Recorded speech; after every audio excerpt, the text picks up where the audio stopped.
CM योगी ने अयोध्या में विपक्ष पर जमकर निशाना साधा। कल अयोध्या में योगी ने जनता से पूछा कि उन्हें राम भक्त सरकार चाहिए या राम भक्तों पर गोली चलवाने वाली सरकार। सीएम योगी ने कहा कि जो राम भक्तों पर गोलियां चलवाते थे वो अब मंदिरों के चक्कर लगा रहे हैं।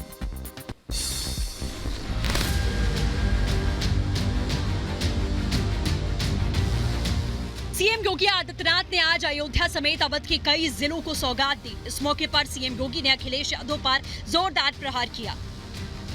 योगी ने कहा कि जब देश सरदार वल्लभ भाई पटेल की जयंती मना रहा था, कुछ लोग जिन्ना का महिमा मंडन कर रहे थे।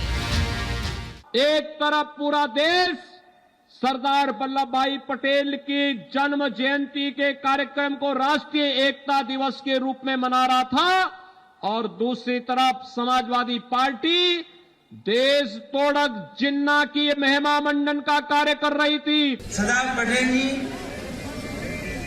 राष्ट्रपिता महात्मा गांधी, जवाहरलाल नेहरू, जिन्ना एक ही संस्था में पढ़ करके बैरिस्टर बन करके आए थे। एक ही जगह पर पढ़ाई लिखाई की उन्होंने, वो बैरिस्टर बने, उन्होंने आजादी दिलाई। सीएम योगी आदित्यनाथ ने बहराइच में जन विश्वास यात्रा को संबोधित करते हुए कहा कि जो लोग राम भक्तों पर गोलियां चलवाते थे, अब मंदिरों के चक्कर लगा रहे हैं।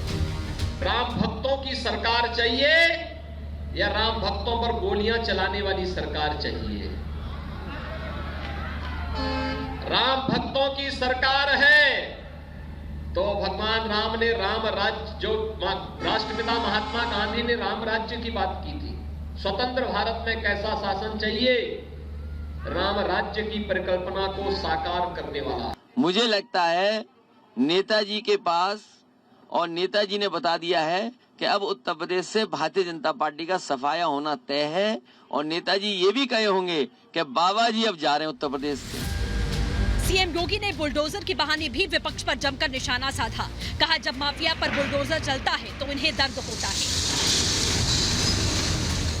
किसी को मकान, किसी को शौचालय, किसी को बिजली का कनेक्शन, किसी को आयुष्मान भारत का कार्ड, किसी को अन्य सुविधा का लाभ प्राप्त होता ही है। दूसरी तरफ अगर कोई पेशेवर माफिया किसी गरीब की संपत्ति को कब्जा करता है तो वहां पर सरकार का बुलडोजर भी तैयार रहता है। कस्टोडियल डेथ हो रही है, नेशनल ह्यूमन राइट कमीशन से नोटिस मिल रहे हैं। पूरे देश में इतनी कस्टोडियल डेथ कहीं नहीं हुई जितनी उत्तर प्रदेश में हुई है। तो ये कानून व्यवस्था है, कानून व्यवस्था को चौपट कर दिया उन्होंने। और साथ ही साथ लखीमपुर में कौन नहीं जानता, किसानों को कुचल दिया, और जो कुचलने वाली जीप थी, जीप को चलाने वाले लोग और चलाने वाले के साथ साथ जो बैठे थे, क्या बीजेपी के कार्यकर्ता थे कि नहीं थे? सीएम योगी आदित्यनाथ ने जहां रामलला के दर्शन किए, वहीं राम भक्तों के बहाने विपक्ष पर सवाल उठाए। पीएम मोदी और सीएम योगी आदित्यनाथ के आक्रामक तेवरों से साफ है 2022 की लड़ाई में बीजेपी हिंदुत्व, अयोध्या और काशी के मुद्दे पर विपक्ष को घेरने की रणनीति बना रहा है। वैसे भी मंदिर का मुद्दा हमेशा से ही बीजेपी के लिए फायदेमंद साबित हुआ है। Bureau report, Republic Bharat.